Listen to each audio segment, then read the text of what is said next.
Hello everyone, welcome back to my channel easy learning with Myra. तो आज मैं आप लोगों के साथ शेयर कर रही हूँ एनसीईआरटी की ज्योग्राफी का जो एक्सप्लेनेशन हमने पार्ट 1 इसका आप मेरे चैनल पे चेकआउट कर सकते हैं। पार्ट 2 मैं आप लोगों के साथ आज शेयर कर रही हूँ और इसके साथ मैं इस चैप्टर का नोट्स भी आपको प्रोवाइड कर दूँगी वीडियो के एंड में, ताकि आप अपने नोट्स जो हैं अपने पास रख लें। इससे क्या होगा कि आपके रिवीजन में बहुत ही ज़्यादा हेल्प मिलेगी। तो चलिए वीडियो को स्टार्ट करते हैं। The earth is the third nearest planet to the sun. In size, it is the fifth largest planet. It is slightly flattened at the poles. That's why the shape is described as the geoid. Geoid means an earth-like shape. ठीक है, अर्थ जो है third planet है सन से। अगर हम लोग count करें मरकरी, वेनस एंड अर्थ का नंबर थर्ड है और साइज़ के हिसाब से फिफ्थ है। ओके, और अर्थ का शेप कैसा है? पोल के पास में ये फ्लैट है और बीच से थोड़ा फैला हुआ है। ठीक है, अर्थ जो है पूरा सर्कल नहीं है, पोल्स के पास फ्लैट है, दबा हुआ है दोनों तरफ से और बीच में फैला हुआ है। इस शेप को कहा जाता है जॉइड। Okay, condition favorable to support life are probably found on the earth. The earth is neither too hot nor too cold. That's why it has water and air, which are very essential for our survival. The air has life supporting gases like oxygen. Because of these reasons, the earth is a unique planet in the solar system. From the outer space, the earth appears blue because its 2/3 surface is covered by water. It is therefore called blue planet. ठीक है, तो यहाँ पर जो है सिर्फ अर्थ ही ऐसा planet है जहाँ पर लाइफ है। क्यों? क्योंकि यहाँ पर बहुत सारी ऐसी कंडीशन है। सबसे पहली बात कि अर्थ जो है एक प्रॉपर दूरी पर है सूरज से, तो ना ज़्यादा गर्मी होती है ना ज़्यादा सर्दी होती है।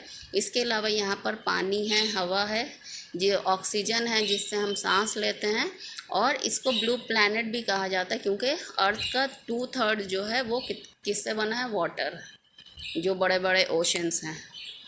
इसके बाद आता है moon. Our Earth has only one satellite, that is the moon.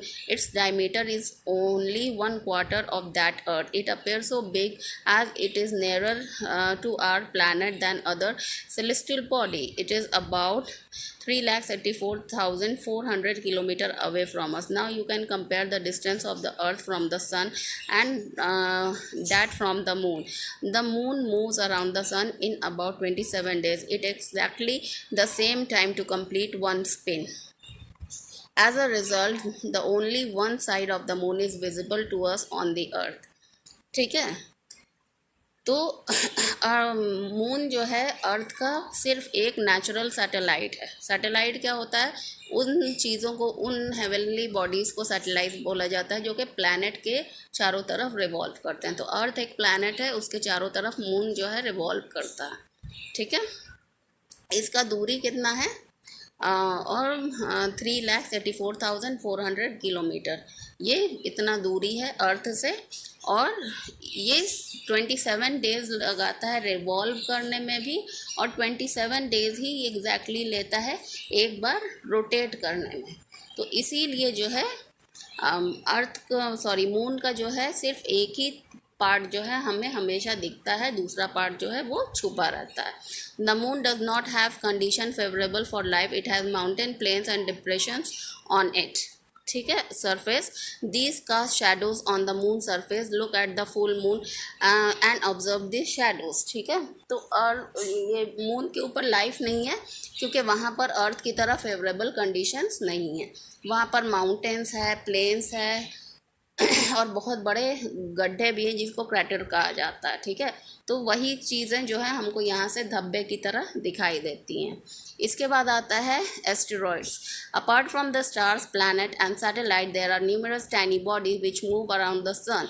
These bodies are called asteroids. ठीक है, प्लैनेट्स और स्टार्स के अलावा, सैटेलाइट्स के अलावा कुछ और छोटी छोटी हेवनली बॉडीज़ होती है जो कि सन के चारों तरफ चक्कर काटती हैं, जिसको एस्टेरॉइड कहा जाता है. They are found between the orbits of Mars and Jupiter. और जुपिटर और मार्स के बीच में ज़्यादातर पाई जाती हैं. Scientist are of the view that asteroid are part of the planet which exploded many years back. Scientist ऐसा सोचते हैं कि एस्ट्रॉयड जो थे वो भी कभी प्लैनेट का ही हिस्सा थे, लेकिन वो बाद में टूट के अलग हो गए। इसके बाद आता है meteoroids. Meteoroids a small piece of rock which move around the sun is called. ये छोटे छोटे मतलब वो होते हैं, पत्थर के टुकड़े होते हैं। Some time these meteoroids come near the earth and tends to drop upon it. ठीक है, कभी कभी ये अर्थ के करीब आ जाते हैं और लगता है कि यह अब अर्थ के पे गिरेंगे। During this process due to friction with the air they get heated and burn. ठीक है, लेकिन जब ये ज़मीन के पास आते हैं तो एटमॉस्फेयर की वजह से, तो एटमॉस्फेयर जो है इसके ऊपर रगड़ करता है, फ्रिक्शन करता है, और इसकी वजह से ये जलने लगते हैं। During this process, due to friction with the air, they get heated. It cause a flash of light. इससे वो हमको जलते हुए दिखाई देते हैं। Sometime a meteor, without being completely burned, falls on the earth and create a hollow. ठीक है, कभी कभी पूरी तरह से जल नहीं पाता है और अर्थ पे गिरता है और वहाँ पर हॉलो बना देता है। Do you see whitish broad band like a white glowing path across the sky on a clear starry night? ठीक है, कभी कभी हम लोग बहुत बड़ा सा वाइट कलर का कुछ हम लोग को दिखाई देता है रात में। It is a cluster of million of star. वो क्या होता है, मिलियंस ऑफ, मतलब के हज़ारों लाखों करोड़ों तारों का झुंड होता है। ठीक है, जिसको क्या कहा जाता है, मिल्की वे गैलेक्सी। हमारा जो सोलर सिस्टम है वो किस गैलेक्सी में है, आकाश मिल्की वे, या फिर इसको आकाश गंगा भी कहा जाता है। समझ में आया? और इस तरह के लाखों करोड़ों अरबों खरबों गैलेक्सीज जो है मौजूद हैं ब्रह्मांड में, यूनिवर्स में। ठीक है, it is difficult to imagine how big the universe is. ये हम इमेजिन भी नहीं कर सकते हैं कि ये यूनिवर्स, ये ब्रह्मांड जो है वो कितना बड़ा है। Scientist are still trying to find out more and more about it. Scientist जो है लगे हुए हैं और काम कर रहे हैं इसके ऊपर। We are not certain about its size but we know that all of us, you and I, belong to this universe. हम इसके बारे में ज़्यादा नहीं जानते हैं, बस इतना जानते हैं कि आप और हम इसी यूनिवर्स से बिलोंग करते हैं। ठीक है, तो ये था मेरा वीडियो, और अभी मैं इसके साथ आपको नोट्स प्रोवाइड कर दूंगी इस चैप्टर का। अगर वीडियो आपको अच्छी लगे तो प्लीज़ मेरे चैनल के साथ जुड़े रहिए और वीडियो को लाइक करिएगा और अपने फ्रेंड्स के साथ भी शेयर करिएगा। Thank you so much. Notes है इस चैप्टर का, the earth in the solar system. ये इस चैप्टर के कुछ इम्पोर्टेंट पॉइंट्स हैं जो कि आपको रिवीजन करने में बहुत ही ज़्यादा हेल्प करेंगे।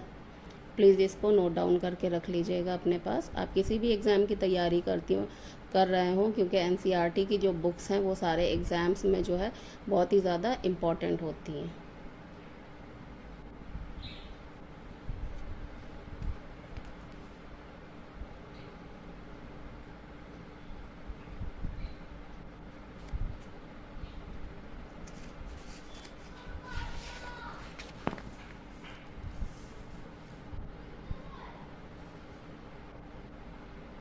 ये इस चैप्टर के कुछ इम्पोर्टेंट पॉइंट्स हैं जो मुझे इम्पोर्टेंट लगे।